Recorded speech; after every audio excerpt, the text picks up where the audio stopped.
ஓம் சாய்ராம், ஸ்ரீ சாய்ராம், ஜெய் ஜெய் சாய்ராம். சாய் பக்தர்கள் அனைவருக்கும் சாய்கீதை டிவியின் சார்பாக என் பணிவான வணக்கங்கள். பாபாவுடைய மிக அற்புதமான ஒரு லீலையை இன்றைக்கு நம்ம பார்க்க போகிறோம். எல்லோருடைய வீட்லேயும் இதை பார்க்குற எத்தனையோ பேர் வீட்டில் பாபாவுடைய புகைப்படங்கள் இருக்கலாம், சிலைகள் இருக்கலாம், பாபா உதி ரூபத்தில் இருக்கலாம், சச்சரித ரூபத்தில் இருக்கலாம், ஏதாவது ஒரு ரூபத்தில் பாபா கண்டிப்பாக எங்கேயாவது ஒரு இடத்துல இருப்பார்.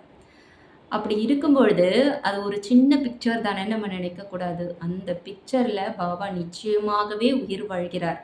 தினமும் அவரிடத்துல போய் நின்னு நீங்க பேசி பாருங்களேன். அவர் உங்களுடைய வேண்டுதலுக்கு செவி மடுப்பார். பார்க்கறதுக்கு அமைதியா இருக்க மாரி இருக்கும். ஆனா பாபா எப்போ உங்க வீட்டுக்குள்ள ஒரு சித்திர ரூபத்திலயோ, இல்ல புகைப்பட ரூபத்திலயோ, இல்ல சிலை வடிவிலயோ, இல்ல சச்சரிதா, உதி ரூபத்திலயோ வந்துட்டார்னா, அதுக்கப்புறம் பாபா உங்கள விட்டு போகவே மாட்டார். இதற்கான சில விஷயங்கள தான் இன்றைக்கு நம்ம பார்க்க போறோம். முதல்ல பாபான்றவங்க உங்க டிவோட்டியோட வீட்ல எப்படி வேணாலும் வந்திருக்கலாம். ஒவ்வொருத்தருக்கும் ஒவ்வொரு விதமான அனுபவம் இருக்கலாம். ஆனா பாபா சித்திரத்துல, பிக்சர்ல உயிரோட இருக்காருன்றத பாபாவே எப்படி தன் பக்தர்களுக்கு தான் உயிரோட இருந்த காலத்துல வெளிக்காட்டினார் அப்படிங்கிறத தான் இன்னைக்கு நம்ம பார்க்க போறோம். 1904லலாம் பாபாவுடைய சித்திரங்கள் வந்து ஷீரடி அங்காடியில விற்பனைக்கு வர ஆரம்பிச்சது. பக்தர்கள் வாங்கி வழிபட ஆரம்பிச்சாங்க. அதுவரைக்கும் நேர்ல வந்து பாபாவ தரிசனம் பண்ணிட்டு போன பக்தர்கள் எல்லோரும் அங்காடிகள்ல சித்திரம் கிடைக்க ஆரம்பிச்சதும் வாங்கி பாபா கிட்ட கொடுத்து ஆசீர்வாதம் வாங்கி எடுத்துட்டு போவாங்களாம்.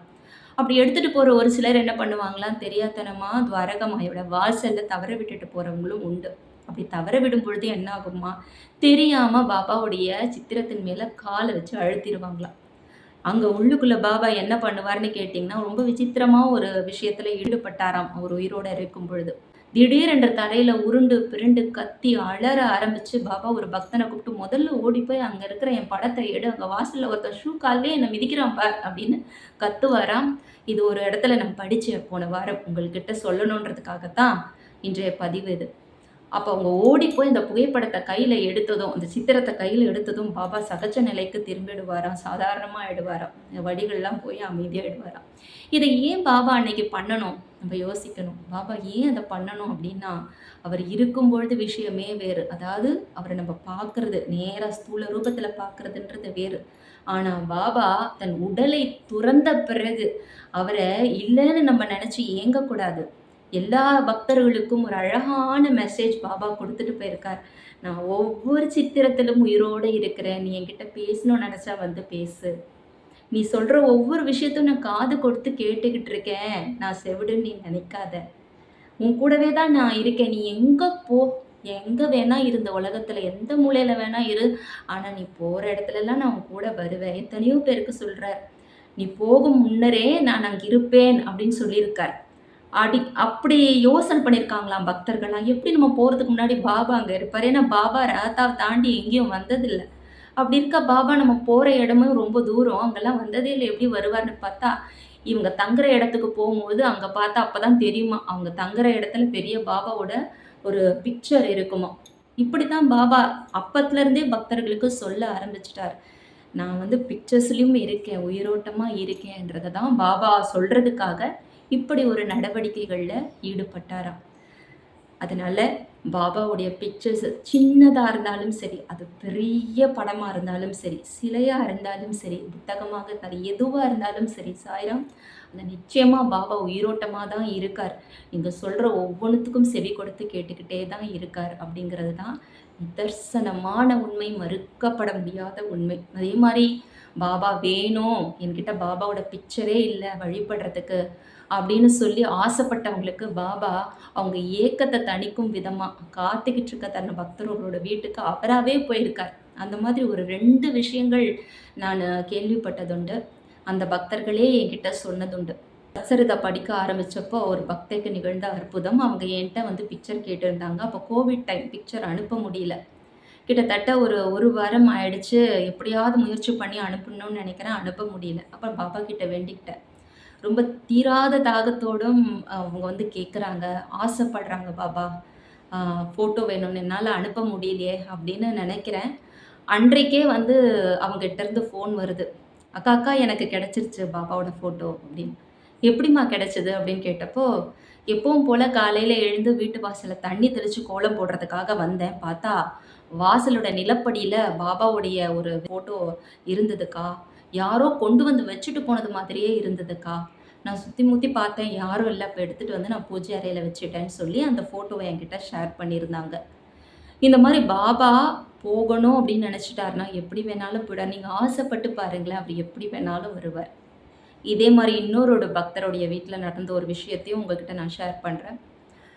அவங்க வந்து ஒரு கூட்டு குடும்பமா இருந்தப்போ, அதுல ஒருத்தவங்க மட்டும் தான் சாய் டிவோட்டியா இருந்தாங்க.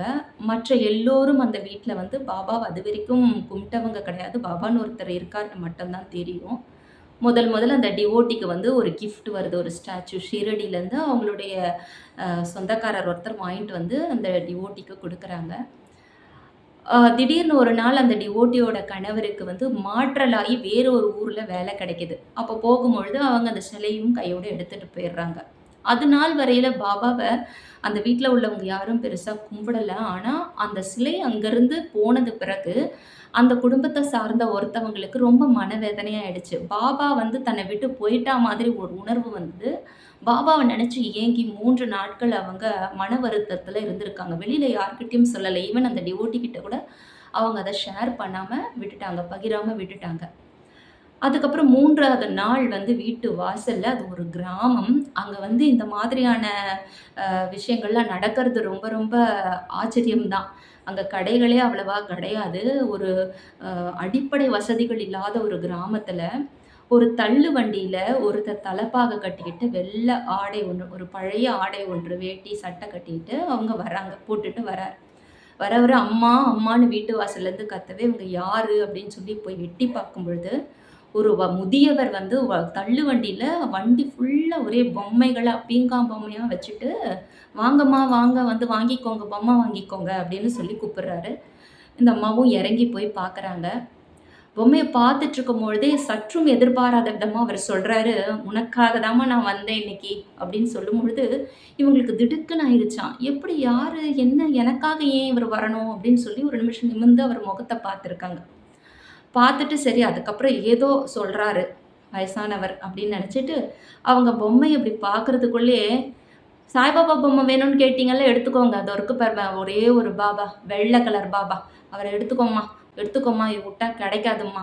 அ முதல்ல எடும்மா, எடும்மான்னு" அவரு சொல்லவே, அவங்களால மறுக்கவே முடியாம, அவங்க ஆட்டோமேட்டிக்கா அவங்களுடைய கை போயிட்டு பாபாவுடைய சிலைய எடுத்தாச்சு. பாபாவுடைய சிலைய வீட்டுக்கு கொண்டு வந்துட்டாங்க.